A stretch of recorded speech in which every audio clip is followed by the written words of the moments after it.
judges panel, judges and board members panel. And to all the judges, some who are new here, welcome to Mammoth Film Fest, and thank you so much for being a part of this. Yeah, a round of applause. Can you all just briefly intro yourselves, and then we can just hit it that way. Patti Malone, apparently. Patrick Malone, and right, Patti. And I own the actor spot in LA. It's an acting studio, and also I'm directing. I have just opened up a production company there as well, and I'm writing, directing, and still doing that acting thing as well, and dig it. Suzanne Weinert from Austin, writer, producer, director. Was here last year, had a great time, saw some amazing movies, met some amazing people that I've collaborated with, and was thrilled to be invited back. I'm Alexandra Chando. I am an actor and director and producer, and I'm also the festival manager. And that's it. Oh, and sorry. And I am the head of Mammoth Media Institute's new program for women called Her Voice, which we are introducing this year. I'm Eric Maggio. I'm a writer, director, producer. I also create television shows every once in a while. I'm also a board member, a proud board member of the Mammoth Film Festival. I was a judge last year. I'm the head judge this year. I'm following the great Suzanne's footsteps. Proud to be here. Very proud of Tanner and Tomic and Theo and Alex and everyone who's come together to make this festival what it is. And excited to be here. I'm Stephen Garcia. I'm a development executive, vice president of current programming and development for a couple different entities. So I tap dance between scripted, non-scripted, and even digital short form. And I oversee all the creative development for all of those verticals for the company. Big fan of Tanner's. What he's doing here, him and Tomic have created something that is accessible. I feel like I've been going to Sundance since, you've been going since forever. Going to Sundance since 2002 when I was a bright-eyed film student, and that environment can feel a little closed off to somebody who's just starting out or just somebody who just wants some answers or some interaction. So without a $1,200 festival ticket, you can't really get access to people who are working. So I really like what they've created here, and it's very intimate, it's very familial, and I'm happy to be back. Brett Kirksey, which he got correct. Write, direct, produce. Had a movie here last year called Graffiti that I directed. Back this year as a judge. Friends with Tanner for a long time. Very proud of what everyone's been doing with this festival. And excited to have judged many short films this year. Like 52, 53. So watched a lot of movies. Good stuff. My name is Darius Britt. I work in the online space. My YouTube channel is called D for Darius. So we should start with what exactly, when you guys were reviewing these films, what criteria were you looking for? What were you looking for out of the films that you were judging? Should I take it, since I just said that? Am I loud? I sound very loud. Am I loud? I'm trying not to speak too loud. Okay, all right, good. So, like I said, I watched a lot of short films, and what I started to notice was, you look for the combination of, did it entertain me, and was it well made? And some movies entertain you, but you're not sure if they're as well made. And then other movies are really well made, but you're not sure if they entertained you. And so you're trying to find that mix of both. And that's when you get that feeling of like, wait, this one really well made and really entertaining me. So the process for me was pretty interesting because having made short films, I could understand, what goes into it. And, I could feel for, a lot of times you have limited resources. So you try to watch it and see, like, did they do the best job they could with what they had? And so what I did was, as I liked a movie, I had like a document opened and I would put the title down, and then as I liked another movie, add it and maybe rank them, So then I finally ended up with a document with all the movies ranked in the order that I liked them, which is tough to do.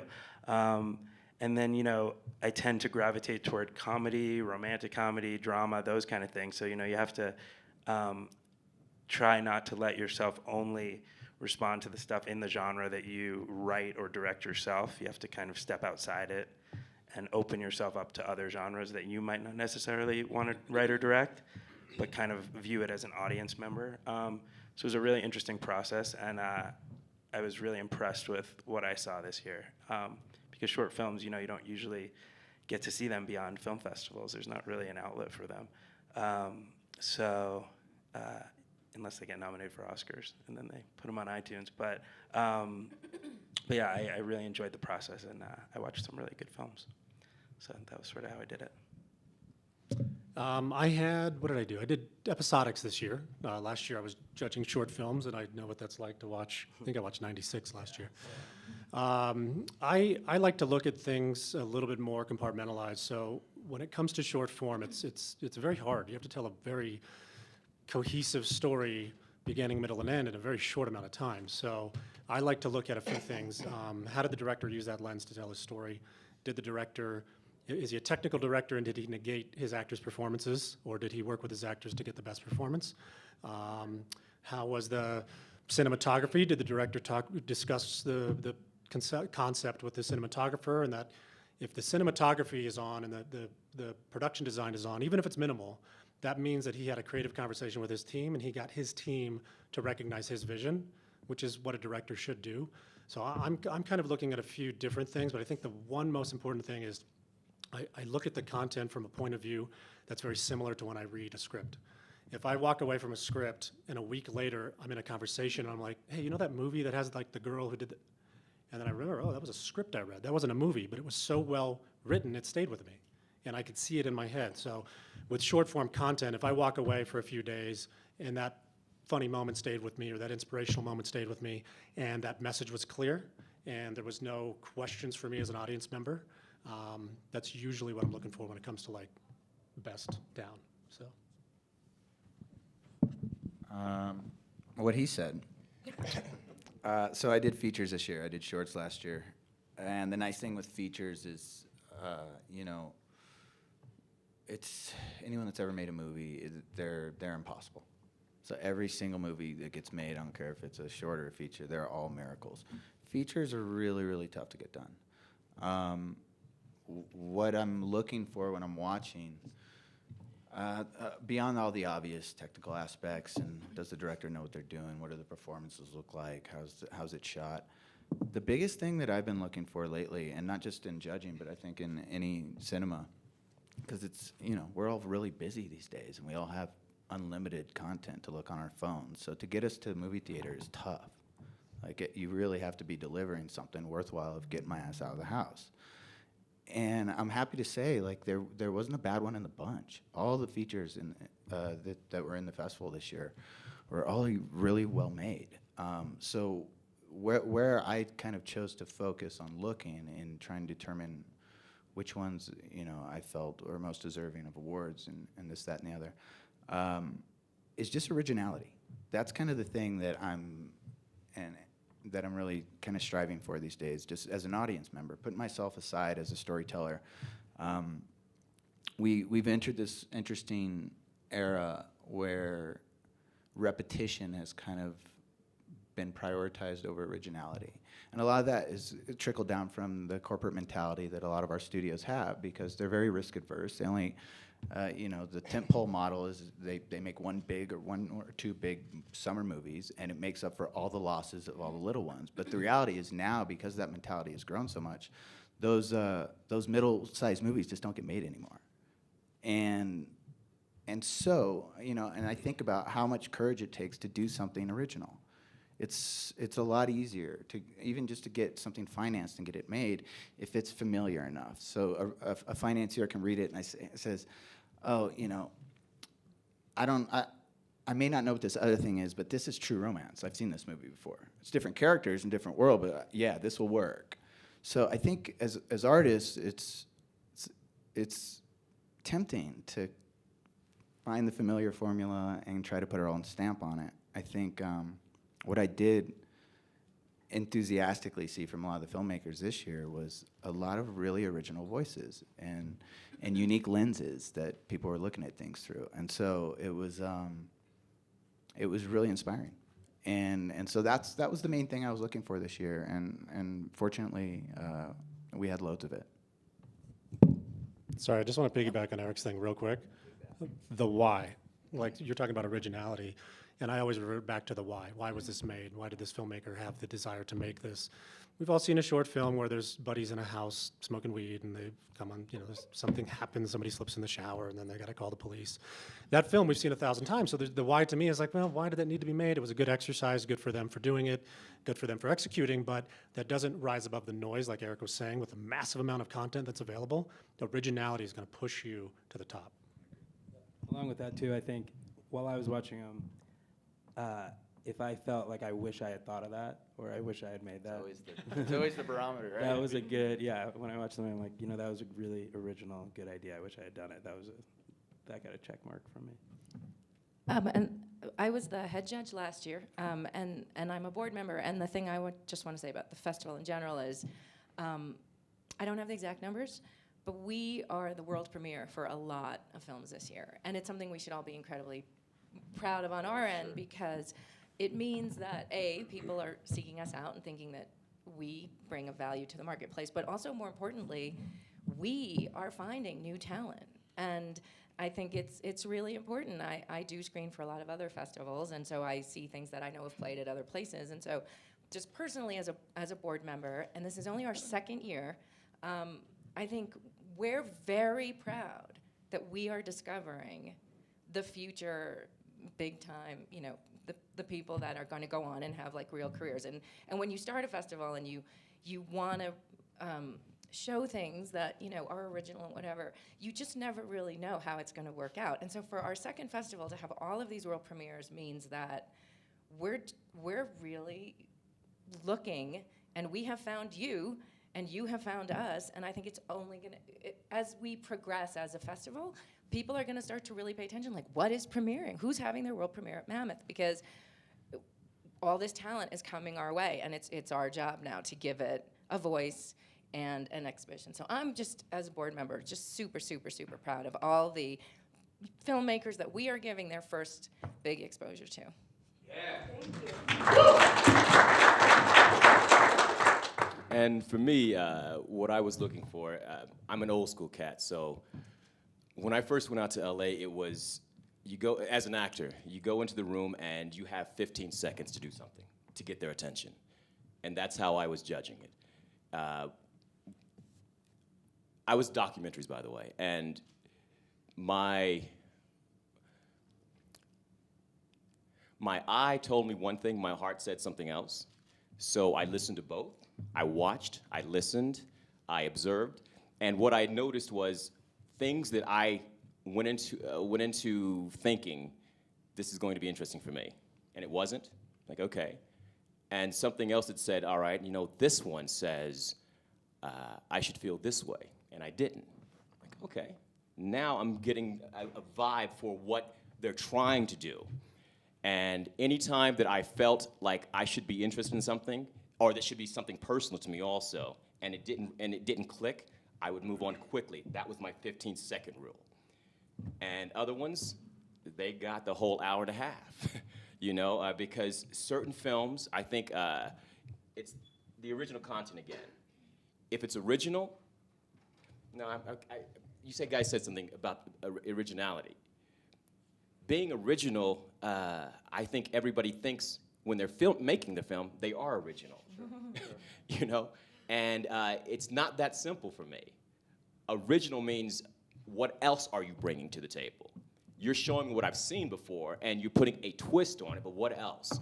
And that's what I was looking for, and there was films that I thought for sure I'm going to be dying and crying in this, and other things I'm like, I'm gonna have no interest whatsoever, and they're the ones that caught me. So for me, being original is great. Being smart for me, being interesting, thinking outside the box, being able to say a week later, oh shit, yeah, that thing. Mm-hmm. That's whenever I knew for sure this is getting a certain number as far as my judging went. I didn't judge, but I will say I can speak to the submission process. Tanner and Tomic and I, Tanner especially, we sat and watched every single submission, every single short, every single feature that came in. everything everybody said, I don't want to repeat myself, or I don't want to repeat them, so we can move on. But it's all the same. You know, we felt very excited and fortunate as a second-year festival to get the submissions that we got and to get the talent that we got in all of the directing and producing and the writing and acting. So we're just thrilled to have everybody here and excited that, as Suzanne said, to premiere such really great pieces of work. To your point that you were talking about earlier with authenticity, I think for new filmmakers, that's something that's almost an abstract thought when you're first starting out, because you think, this is the story that I have to tell and I'm going to tell it. Either I like genre movies or entertainment, or I have this like heartbreaking drama. But I think there's kind of a disconnect between how to actually find that voice. You know, what would you say to someone just starting out to help them on that journey? I mean, you need to work. That's just the easy answer. It's the answer no one wants to ever look at. But finding a voice takes some I'm sorry, real quick. And you got to fuck up a lot. Yeah, well, yeah, no, that's the part. That's the part of working. Absolutely. But- you got to fail a lot. Very, I'm sorry, guys. don't be sorry. It's true. I mean, that's part of working. A big part of what we do, especially as storytellers, if you think about like your favorite filmmaker or whatever, right? It's the reason most likely you like that filmmaker is because of his or her voice. It's the voice. It's almost like being in school when your grade school teacher tells story time. And you'd have those teachers that were really good and other ones that weren't so great, right? I think the most important thing in developing one's voice is it's work ethic. Some people are just born geniuses. Some ones are just brilliant. Other people work really, really, really hard to get that way. I grew up with this kid named Jeff Vincent, who was a surfboard shaper.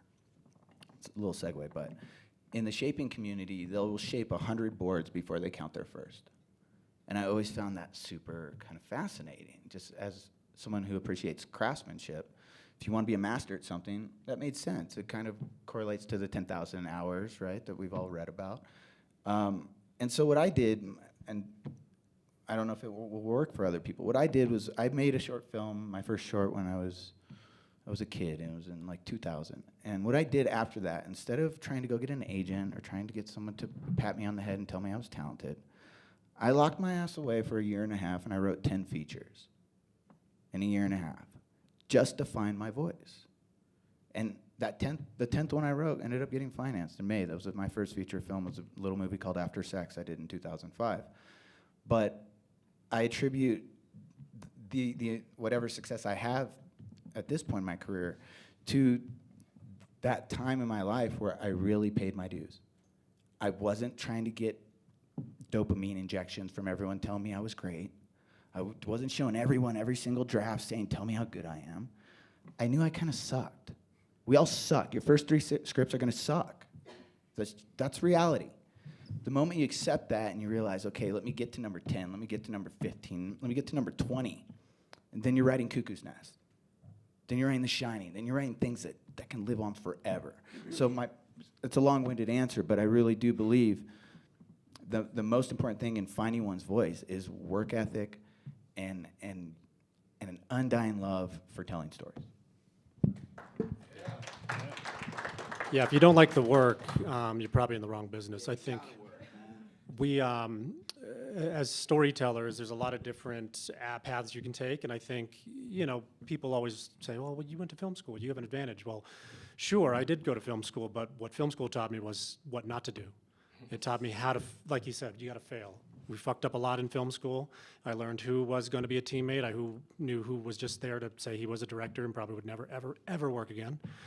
We learned who would probably end up becoming a production manager and not being a director.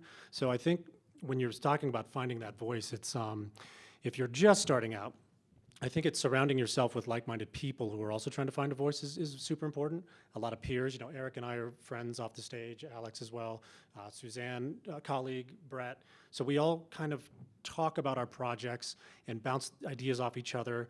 Maybe we don't work together in an official capacity, but it's a conversation, and you're getting additional opinions from other creative people.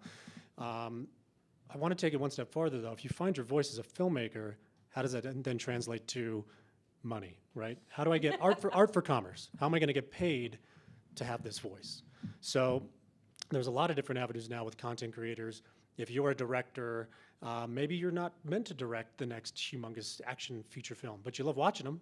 But maybe you can find a good niche directing branded content for, I don't know, what are you interested in? Name one thing. Put me on the spot. Wellness products. Yes. There is so much wellness out there. Health and wellness is a huge, huge bucket that's in social media, but it's no longer, hey, I have a web page. You have to have content to go with that web page, and you have to have influencers to be in that content. And some of those influencers are celebrities. You look at somebody like Gwyneth Paltrow, who has Goop. Her content spend is, I'd have to look it up, but I saw her content spend a couple months ago, and I was just astounded at how much these new media companies are putting behind their content. So when you find your voice, yes, you have to fail, surround yourself with like-minded people, but then once you find it, figure out how to get noticed and understand that just because you're not directing for Paramount or you're not directing, a Quentin Tarantino applauded film at Sundance, it doesn't mean you're not a director. You could be directing branded content. You could be directing commercials.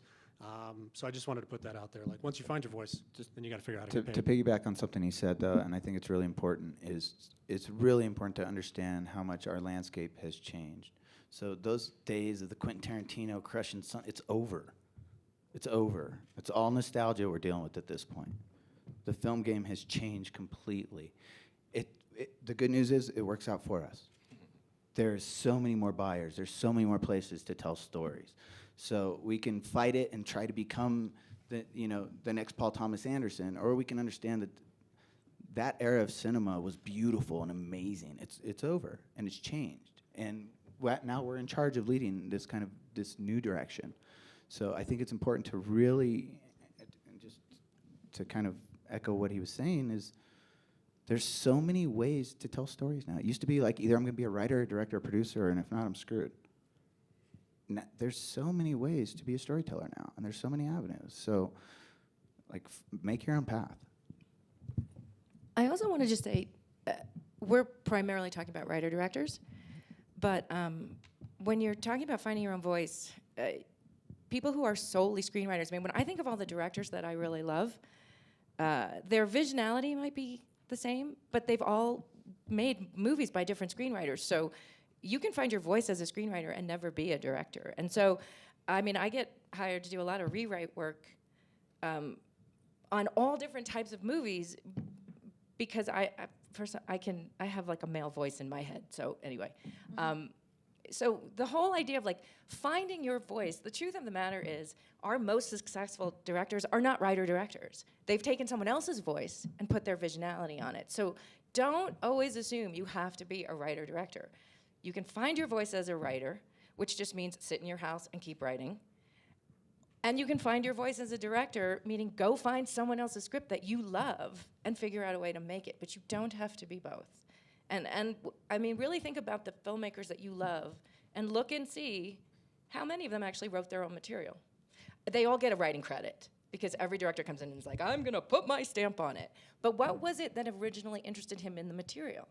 Someone else had a fantastic voice that he thought, I want to tell that story in my visual way. So just sometimes, screenwriters sometimes get pushed to the back. But the truth of the matter is the original voice is the screenwriter's voice. And that is not always the director's voice. Well said. One last thing to say about that, finding your voice. I took a class when I first moved to LA, a writing class with Robert McKee, who's the master. And he signed a book to me at the end of the class, and he wrote, "Write the Truth." And it always stuck with me, and I sometimes go back and look at it. And there's just something about that, only you can tell your stories. So, you know, that's what makes you you. That's what's going to make you successful. And I find that it doesn't have to be your exact true story. It doesn't have to be your autobiography. But, you know, write something that comes from a true place, something you experienced, give your personal experience to the characters you create, or tell your true story, either one. But there's something so liberating about writing the truth, and it comes so naturally, and it sounds real. And in terms of watching all these short films, a lot of the ones that resonated with me felt truthful and felt real. And I'm sure if I talk to the filmmakers, they'll say something similar happened to them. But those are the ones that stuck with me, the ones that felt real, grounded in reality. So you can tell, you know, a story that's a bit of a fantasy, but as long as the people sound the way people really talk and, you know, act the way people would really act if they were put in that situation. So to me, I think it comes down to something as simple as being truthful. And I think, you know, that works as a director, that works as an actor, and it works as a writer. Be truthful. I'm a little different than, I think, Eric, locking himself in a room for a year, coming up with 10 scripts. I'm a little bit more like 30,000-foot view across multiple projects. So when I wanted to challenge whoever's creating the project, the writer who's in his room or her room, don't be afraid to treat it like a piece of clay. You know, a good sculptor has this gigantic block and has to create something out of it. And if it's bad, they scrap it and they go back to zero. When you're creating content that's going to be shared across multiple regions with multiple diverse types of people, it's really, really important to consider the audience experience. So test your scripts. You know, don't be afraid to get a note from a friend or read it with family members and they have a question. Well, if they have a question, you probably didn't figure that component out. Doesn't mean your script's shit. It just means that one little section might need some work. So a lot of young writers I've talked to are pretty afraid of revisions. It's almost like their ego is standing in the way of like, no, this is good. I worked on it for 2 months. I need $5 million. Tell me I'm pretty. It's like you need $5 million for that? Yeah, I never forget this. I had a guy say, I only need $5 million and Bruce Willis. And I was like, oh, that's a tall order. But that in itself is a comedy. Yeah, so essentially, it's you can't have. There's this thing when I'm developing with writers. I think the psychological term is cognitive dissonance. When you might know this. You hold the truth. The world's experienced a lot of cognitive dissonance. So as a writer, you have a little bit of cognitive dissonance if myself as a creative executive gives you a note and says, we have to rework this because it's not working. Well, if this writer put his heart and soul into it for 2 months and his ego can't take that, he's holding on to the truth or she's holding on to the truth, they're not going to want to go back and rework it. They're just going to hold on to that truth and this is good, I don't care what you say. But the fact of the matter is, like, sure, you could probably go get it made, but we've all seen the films where something breaks down for us. You know, that maybe the actor says something that is just so expositional and so spoon-fed and it only serves the story arc and you're like, nobody talks like that. Maybe an outlandish incident in the turn of events. You're like, that would never happen, and why did that happen? That's because there wasn't enough creative development, and there wasn't somebody challenging the creative team to go back and rework it for the audience experience. So I think as you're finding your voice, don't be afraid of rewrites. Don't be afraid to bounce ideas off your peers, because you have to get not only to your truth, but you have to make sure your truth is consumable to everybody else you're trying to get the project to. Yeah, there's a good quote. I don't know if it's Robert Evans' actual quote, but it's in the movie The Kid Stays in the Picture, where he talks about how if there's too much reverence for the material, the project often suffers. And when I hear you talk about young writers and notes, it's no one wants to be told their baby's ugly, right?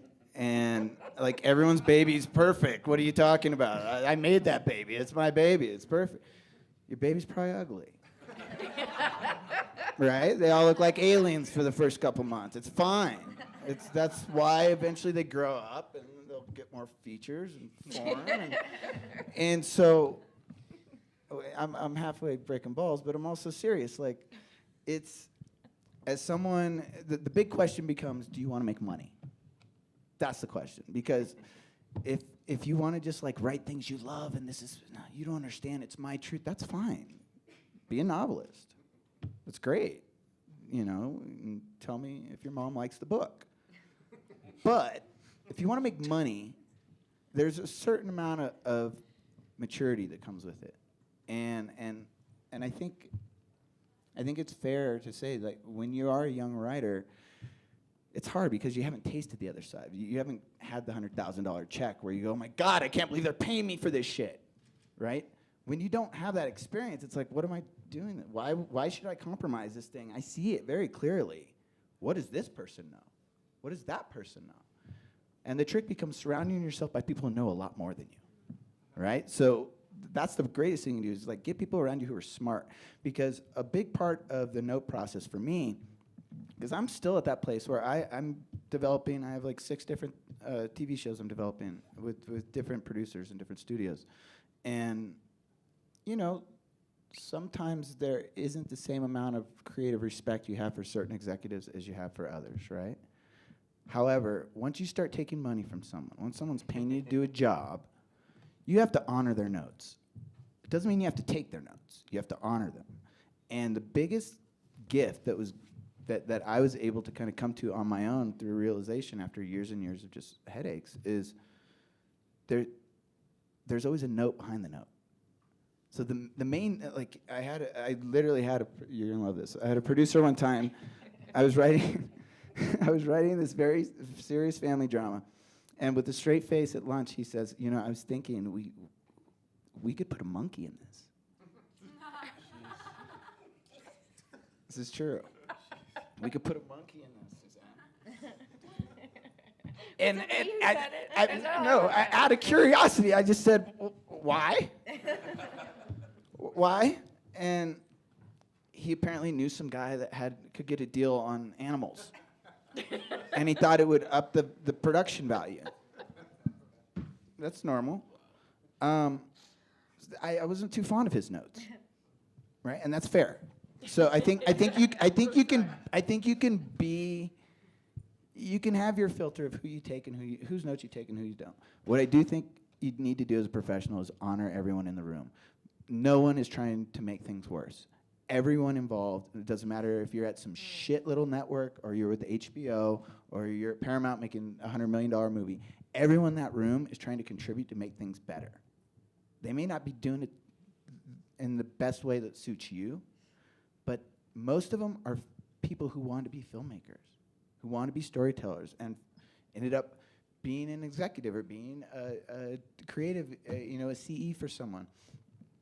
And what I found, what really works for me, is really just giving people the benefit of the doubt, and also learning how to breathe. Because someone's going to say stuff that triggers you, and you get pissed off, and your heart rate starts. It's not that serious. We're not curing cancer. We're making movies and television for people. And it's not to say it doesn't have value. It does. It changes the world. We can change the world. We can't. But we don't have to take ourselves so seriously. So take the fucking notes. Last question before we open it up to the audience.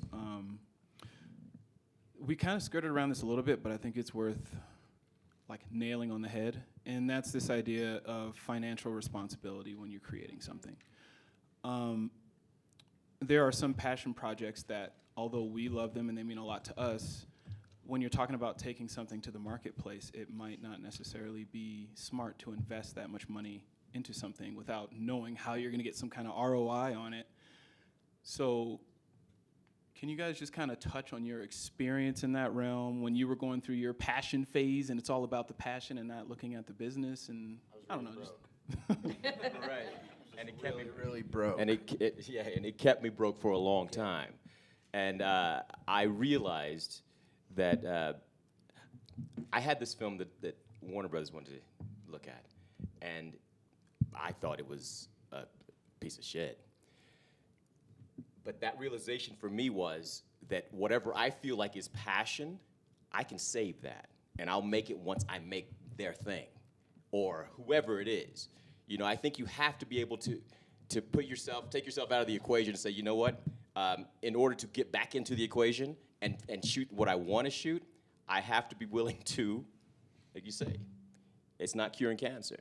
So let them have what they need so I can make a little bit of money and then do what I want to do. You know, and because it's a process that I feel like a lot of times you go into it thinking, you know what, I'm only doing this. And if this doesn't work out, I'm going to go back home. No.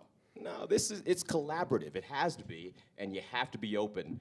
You have to be open to the criticism as well. And then you retool, you come back and say, okay, now I can do my thing. I think even the big guys do it. I mean, didn't Chris Nolan take Batman just to get to Inception? Absolutely. That's my point. So it's all about the studios taking a risk on your first project, and then they want you to do their project, and you do one for them, one for yourself. I mean, that's what a lot of big directors talk about in a lot of documentaries I've seen and in discussions I've had with them. I'm thinking about the director of Roma as well.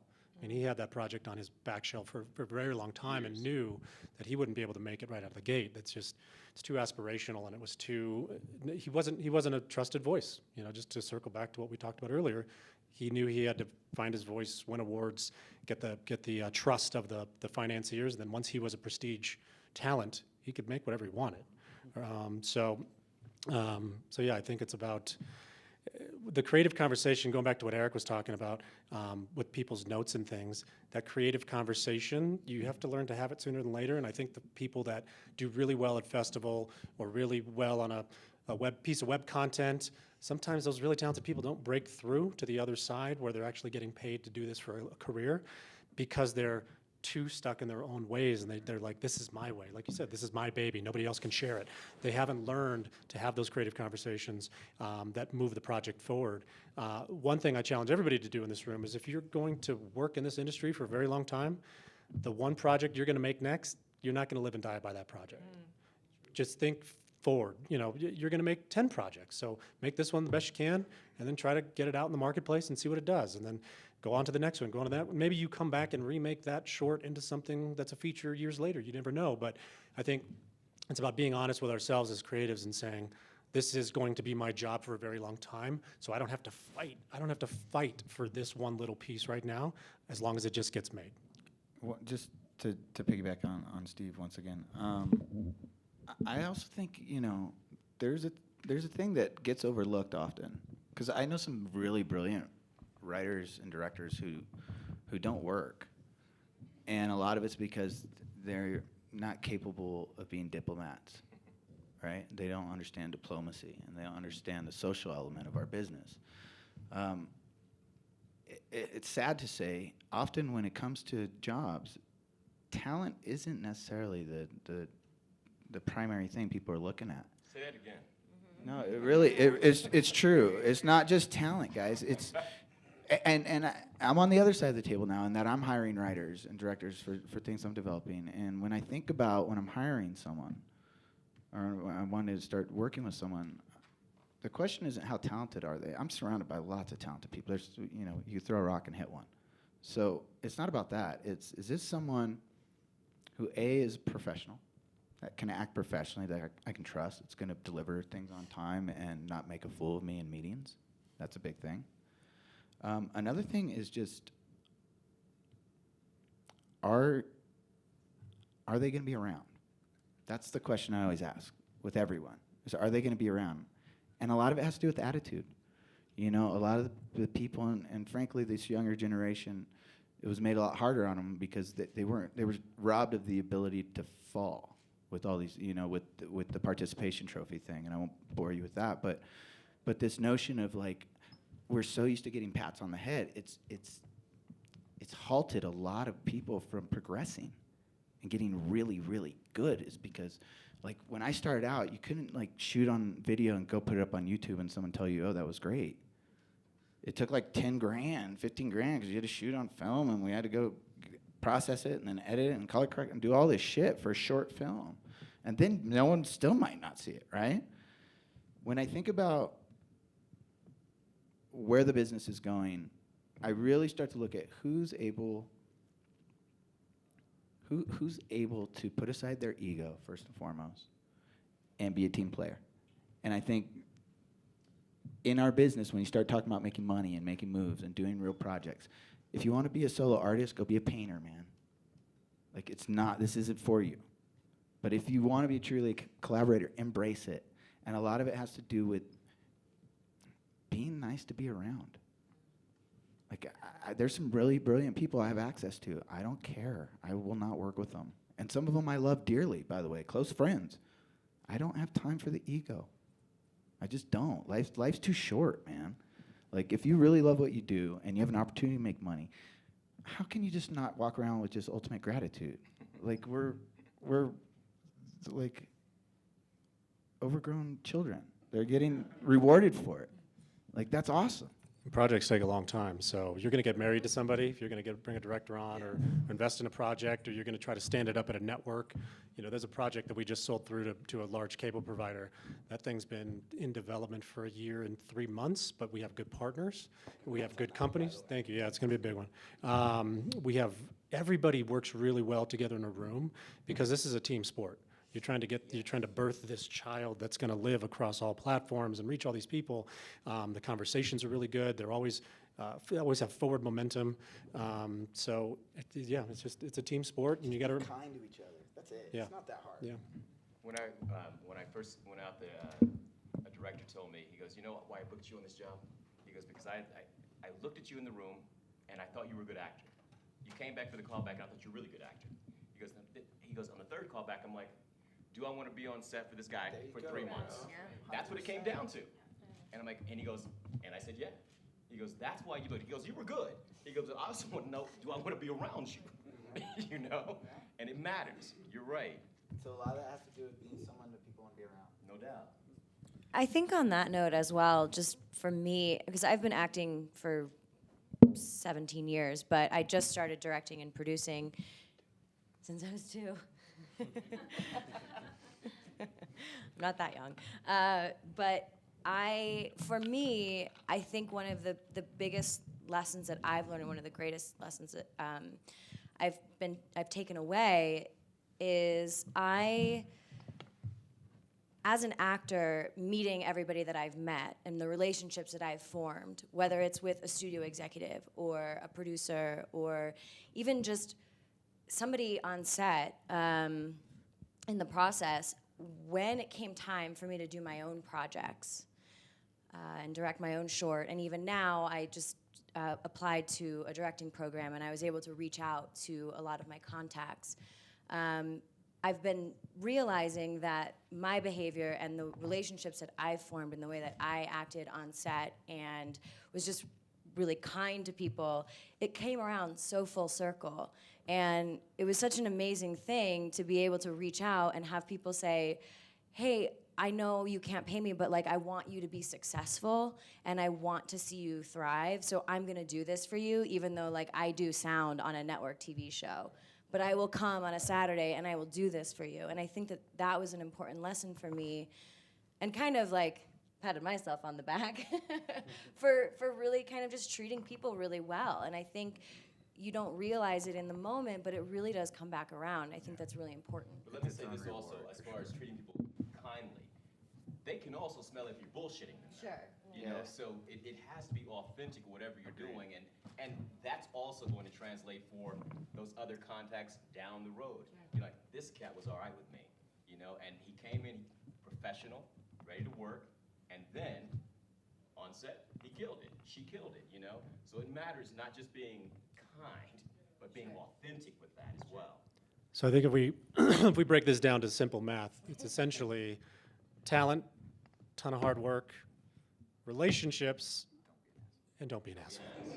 And you can work. And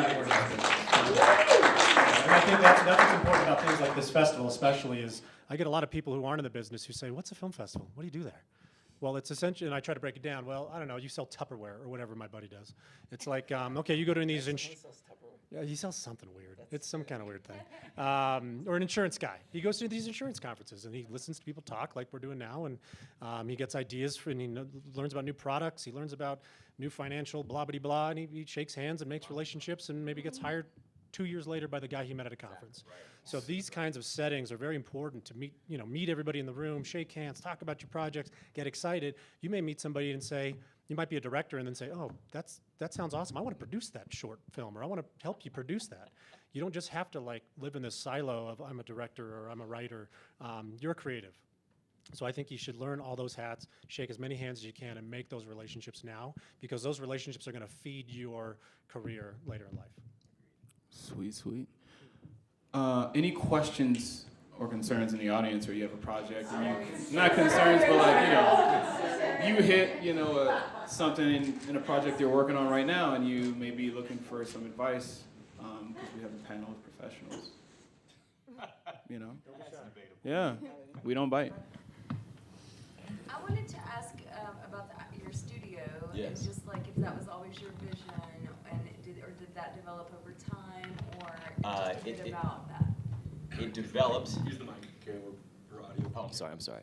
This is going on the internet. Right. Oh, the internets, plural. It actually started in my garage with 6 people, and it expanded over the last 20 years. And from that, now I have a production as well, company.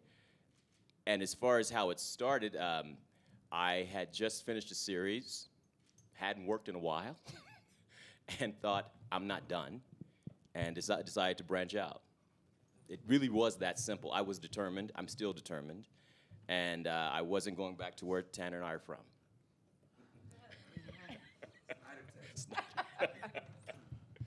So, did that answer your question? Okay. Hey everyone, so thank you so much for being on this panel. Right now, obviously, we're so oversaturated with opportunities, which is awesome for producers and writers and directors. But I'm finding right now the balance between making money and selling my projects for something, for a paycheck, which is great, but you want people to see it. So I'm finding right now there are all these different types of platforms, but not necessarily the eyeballs on those platforms. Sure. So how would you go about maybe selecting the right platform for your project versus just getting a paycheck? Does that make sense? My personal opinion, I think, is just keep doing it and wait it out.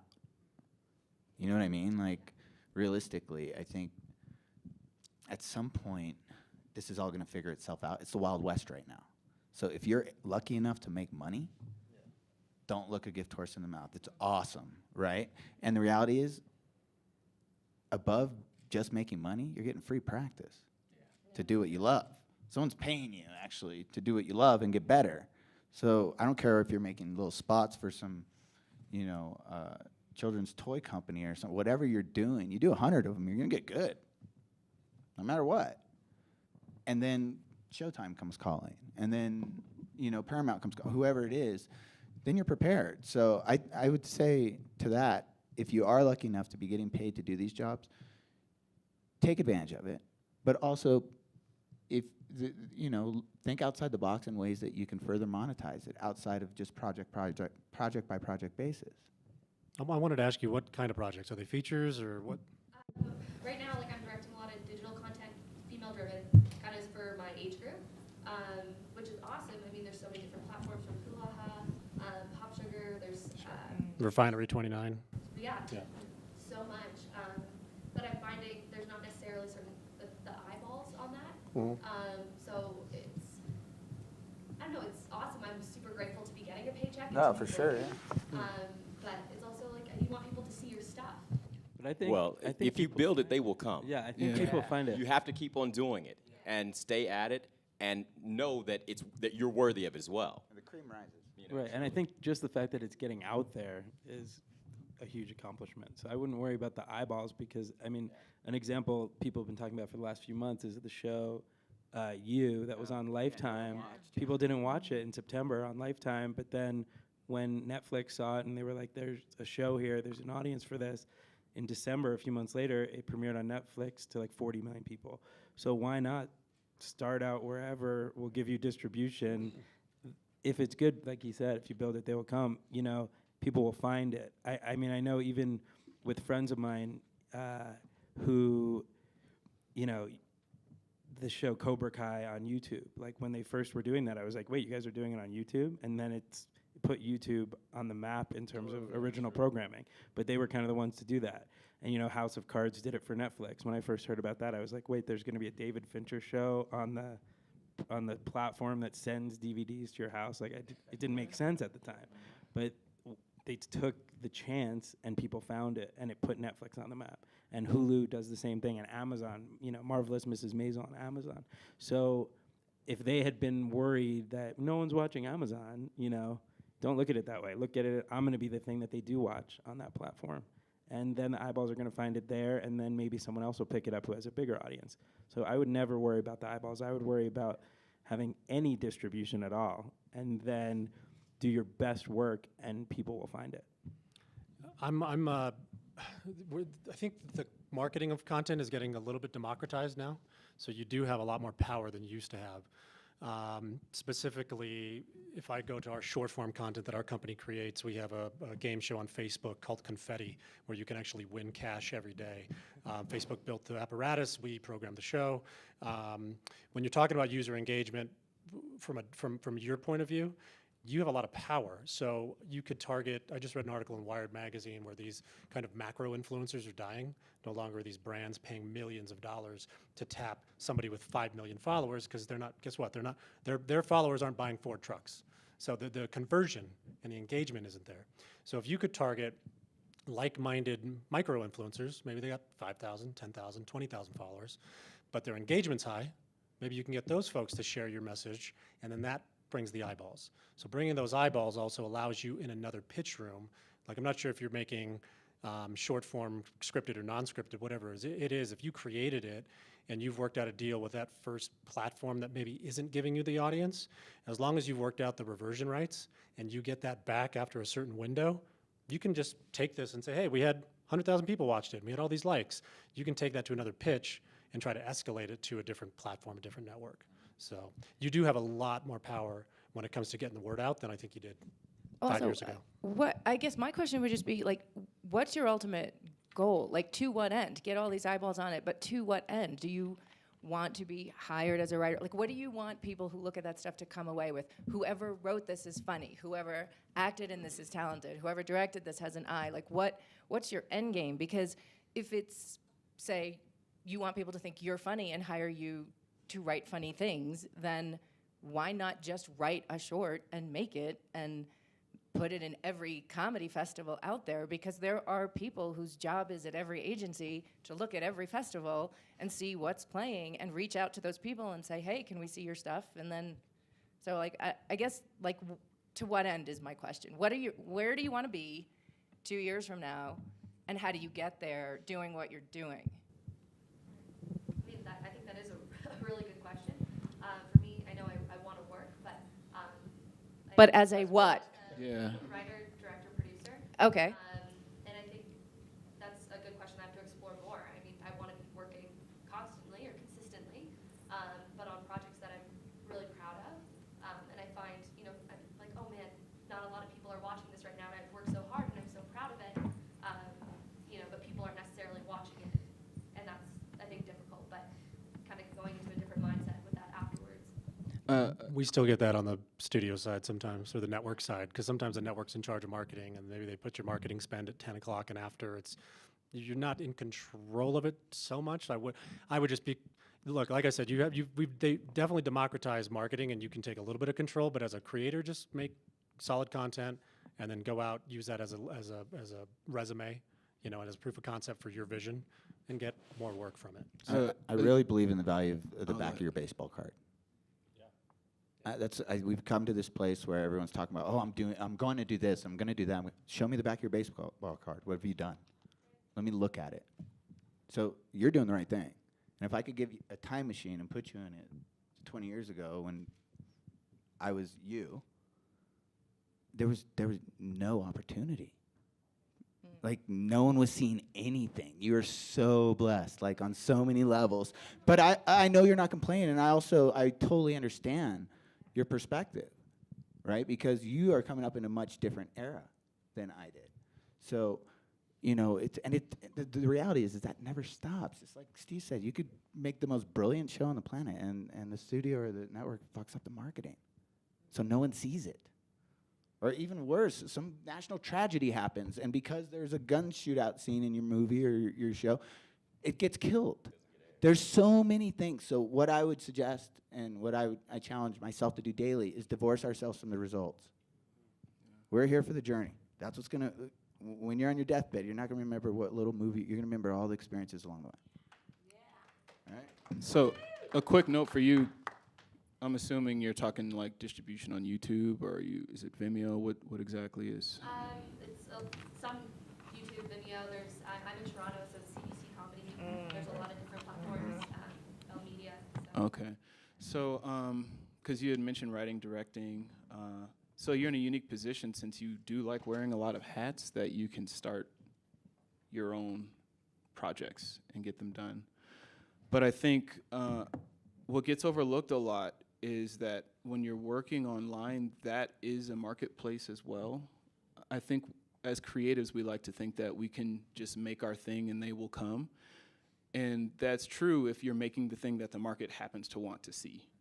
But I think that is not true for most of us. It wasn't true for me when I started. There's a certain period of learning the marketplace and getting out there and testing things and studying YouTube, being a student of the platform and seeing, you know, the channels that do get a lot of views, there's a reason why.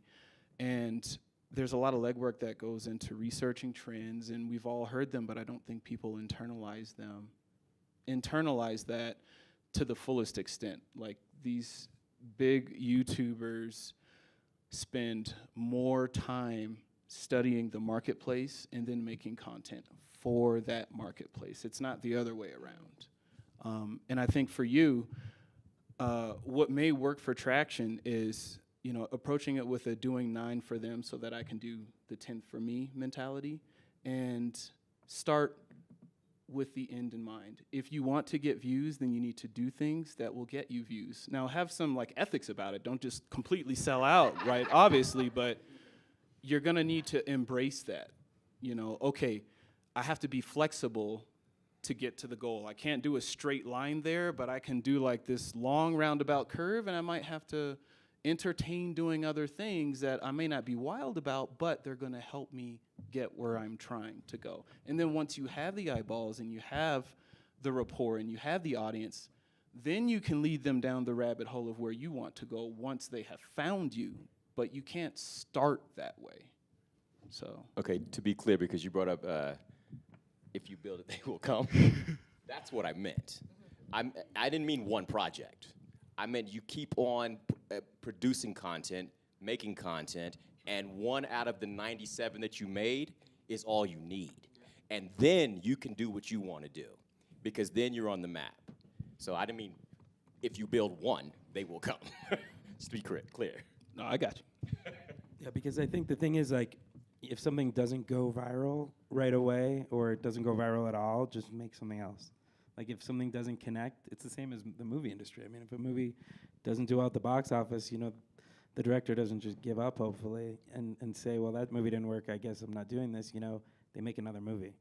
And they keep trying, and they keep going out for jobs. So in the YouTube world, if it's virality and, you know, didn't go viral, didn't connect, come up with something that well. Indeed, correct me if I'm wrong, aren't there tools that she can access on those platforms to understand the analytics of her viewers? To see? Oh yeah, there's plenty of tools. So once you learn the actual viewer habits, who's clicking, what's their length of engagement, how long are they watching, when are they leaving, maybe that gives you some insight. I don't know. You got to look at the tea leaves a little bit, but don't be a slave to that. It's just another piece of information to help you maybe better access an audience. Lots of homework. Well, by the way, that's what Netflix did. That's how House of Cards happened. They literally were like, what's popular on Netflix? They were like, political thrillers are popular, David Fincher movies are popular, and Kevin Spacey movies are popular at the time. And they literally put that algorithm together. We need a political thriller with David Fincher and Kevin Spacey at the time. And that became House of Cards. It was like a remake of a British show. And that put them on the map because they knew that that's what their audience wanted. So if you look at your analytics and you see your demographic, and if it's, you know, females in their 20s, and that's, you know, cater to them. You know, that's what they want. And if your comedy videos are getting the most hits with females in their 20s, make more comedy videos, you know. Kind of just cater to your audience, I think. So we have one more. Yep. What you got? Hello, welcome to Mammoth. I just finished writing my first screenplay. Yay. Nice. It's a full-length ski comedy that takes place here in Mammoth. Perfect. Which of you would like to read? I'm a big fan of Hot Tub Time Machine, so I'll read it for sure. Yeah. We're about to leave for our portraits, but I just wanted to say everything you said has resonated with, I think, all of us. this is our family. For us, it's about relationships. I've known some of these people for 10 years, and we've been making our movie for like 7 years. And I just want to thank you guys for having the courage to have a festival and have vision, and not just want to take pictures with celebrities and post it on your Instagram, but to take a risk, because that's a risk for you guys, to program things that you don't know people are going to buy tickets to. So from a filmmaker to you guys, I just wanted to thank you. Thank you.